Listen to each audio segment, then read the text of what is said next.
ओम नमः शिवाय। ओम।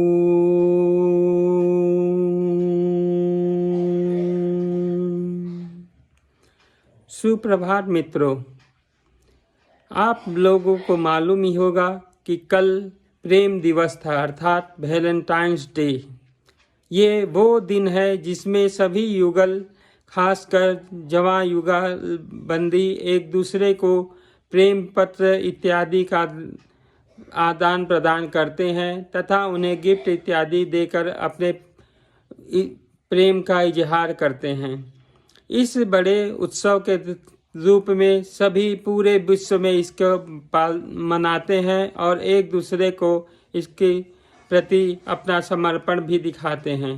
जो समर्पण कुछ कॉलेज स्टूडेंटों या तो प्रारंभिक शिक्षा प्राप्त करने वाले टीनेजरों में होती है और उसका समय के साथ साथ प्रेम इतना धीमा पड़ जाता है कि कुछ तो सफल भी होते हैं और 90% लोग असफल हो जाते हैं इस प्रेम में। और इस प्रेम में असफल हुए लोगों का जीवन और प्रेम में सफल हुए लोगों के जीवन को यदि देखा जाता है तो जो सफल हुए रहते हैं उनका भी कुछ ही वर्षों में प्रेम इतना खत्म हो जाता है कि वो अपनी अर्जी लेके न्यायालय के दरवाजे पे खड़े हो जाते हैं और उस पे अपना मोहर लगवाने के लिए बड़ी तत्परता दिखाई देती है। इस तरह के प्रेम कहानियाँ तो हम लोग आए दिन अपने आसपास देखते ही रहते हैं और इसी प्रेम कहानी को तथा इस प्रेम के दिवस को के विषय में जानने के लिए हम भी सोचे कि कुछ अपनी तरफ से प्रयास किया जाए। तो मैंने विनसाइक्लोपीडिया पे इसके विषय में जानकारी प्राप्त करने की कोशिश की और मुझे इसमें एक दंत कथाओं का सिलसिला ही दिखा और कुछ नहीं दिखा। सबसे पहले जो सबसे महान दंत कथा थी या इस वैलेंटाइन डे के विषय में कहा गया था वो था कि रोम के एक राजा थे जो अपनी सेना को मजबूत करने के लिए वहाँ के नए जोड़ों को ये पूरी तरह से पाबंदी लगा दिए थे कि वो किसी तरह के विवाह और प्रेम प्रसंग में नहीं पड़ेंगे, क्योंकि उनका मानना था कि युवक और युवा शक्ति यदि प्रेम और इत्यादि चीज़ों में भटक जाएंगे तो उनकी सेना कमज़ोर हो जाएगी। और सेना को मजबूत करने के लिए उन्होंने ये कानून पास किया था।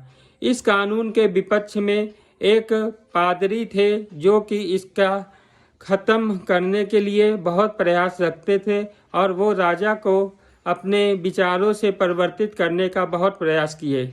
लेकिन इस दौरान वो कुछ प्रेमी युगलों को भी विवाह संस्कार में परिणित किए तथा उनको सुखमय जीवन जीने का आशीर्वाद भी दिया, जो राजा को बहुत ही खराब लगा और उस राजा ने पादरी को जेल में कैद कर लिया। जिस जेल में वो पादरी कैद था वहाँ के जेलर की बेटी जन्म से बेटी के आंखों में कुछ तकलीफ थी जिसे वो दूर करने के बाद उस जेलर और पादरी के परिवार के साथ अच्छा रिलेशन तैयार हो गया, जिसके कारण राजा को जब भनक पड़ी तो उन्होंने उस जेलर को आज्ञा दिया कि पादरी को फांसी के तख्ते पर लटका दिया जाए। मरने से पहले पादरी ने एक पत्र लिखा और उस कन्या के नाम पे लास्ट में उस पे लिखा था, ये तुम्हारे वैलेंटाइन की तरफ से। इसी से इस प्रेमाचार या इस पत्राचार का प्रारंभ होता है और फिर व्यवहारिक और व्यावसायिक दिमाग की सोच रखने वाले पश्चिमी देशों के लोगों ने इसे पत्राचार को अधिक सजावट के साथ कागज़ के कार्ड के रूप में सब तरफ विकृत करने लगे और ये दिन प्रतिदिन बढ़ते चले गया। आज के दिन में पूरे विश्व में कम से कम करोड़ों अरबों की संख्या में पत्राचार या गिफ्ट का लेन देन इस वैलेंटाइन डे को किया जाता है और इसी के वाणिज्य व्यवसाय को बढ़ाते हुए इसे लोग अपने अंधे प्रेम के रूप में मनाते रहते हैं। लेकिन प्रेम वो शब्द 2.5 अक्षर का वो शब्द है जिसे हमारी संस्कृति और हमारे समाज में अत्यंत महान रूप से दिखाया गया है। उनका प्रेम तो एक कब्र के ऊपर था, एक मृत्यु के ऊपर बनाया हुआ आशियाना था। लेकिन हमारे यहाँ का प्रेम प्रारंभ हो जाता है जन्म में या गर्भ में उत्पन्न होते ही। जिस दिन से कोई भी प्राणी गर्भ में आता है तभी से उसके माता पिता के द्वारा उसमें प्रेम की सहानुभूति आने लगती है और एहसास मिलने लगता है। जैसे जैसे बड़ा होता है और इस पृथ्वी पे वो कदम रखता है तो प्रेम के रूप में उसके दादा दादी, भाई बहन, चाचा चाची इत्यादि जितने भी रिश्तेदार हैं उसे मिलते हैं और वो सभी अपने प्रेम का इजहार उससे करते हैं और उसके जीवन पोषण के लिए आगे बढ़ते हुए शिक्षा और ज्ञान की विविधता के अनुसार उसे समस्त सुखों को प्रदान करते रहते हैं। इस तरह के प्रेम को करते हुए वो फिर जो सूक्ष्म रूप के प्रेम आज के इतिहासकार या आज के ज्ञानी लोग कहते हैं कि मात्र स्त्री पुरुष के प्रेम को ही प्रेम माना जाता है, उसको नकारते हुए वो समस्त संसार, समस्त प्राणियों, समस्त वनस्पतियों में अपनी प्रेम के और श्रद्धा सुमन को अर्पित करते हैं। हमारे यहाँ पेड़ पौधे से लेके जानवर तथा यहाँ तक कि पत्थर को भी ऐसा प्रेम किया जाता है कि वो भगवान बन जाते हैं। तो हमें प्रेम का केवल एकमात्र दिवस की आवश्यकता नहीं पड़ती है। हम लोग हर सांस में एक दूसरे के प्रति प्रेम से ही बंधे हुए होते हैं और उन्हीं बंधे बंधनों में एक हमारा प्रेम का प्रारंभ करने का दूसरा जो चक्र चालू होता है, जो गृहस्थ जीवन में उत्पन्न होती है। और इस गृहस्थ जीवन के लिए जो हमारा साथी आता है वो एक दूसरे के प्रति पूरी निष्ठा के साथ एक दूसरे का साथ देता है और 7 जन्मों तक एक दूसरे का साथ निभाते हैं। ऐसे ही उदाहरण कई समाज में पड़े हुए हैं और कभी भी किसी भी मेले में या कहीं भी जाके देख लीजिए, किसी तीर्थ स्थल पे आपको मिल जाएंगे जो जन्म जन्म का साथ निभाते हुए बूढ़े वर्ष में भी एक दूसरे का हाथ थामे हुए अपने कर्तव्यों का पालन करते हैं। उसमें से कुछ तो आप लोगों के सामने इतिहास बन गए हैं, जैसे कि दशरथ माझी को ही ले लीजिए, जो कि अपने पत्नी के वियोग में, पत्नी के मृत्यु के कारण उस पहाड़ को खोदकर रास्ता बना दिए थे।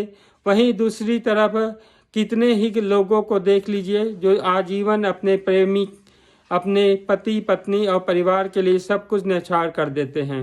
इसमें से भी सबसे बड़े बलिदान देने वाले हमारे वो राजनीतिक वीर बहादुर दोस्त हैं जो की वजह से ये भारत भूमि हमेशा आगे बढ़ती रही है और सुरक्षित रही है। वो जवान जो अपने जीवन के अनमोल समय को देश के लिए समर्पित कर देते हैं, घास की रोटियां भी खाते हैं, कुंभ में भी रहते हैं, कहीं भी किसी भी विपरीत परिस्थिति में भी अपने विचार, अपने सम्मान को धूमित नहीं होने देते हैं, अपने संतानों को भी बलि चढ़ा देते हैं, खुद की बलि दे देते हैं। ऐसे महान वीरों के से भरी हमारी ये धरती, जो कि माता को, धरती को अपनी माँ मानते हैं और उनके लिए अपना सर्वस्व निछावर कर देते हैं।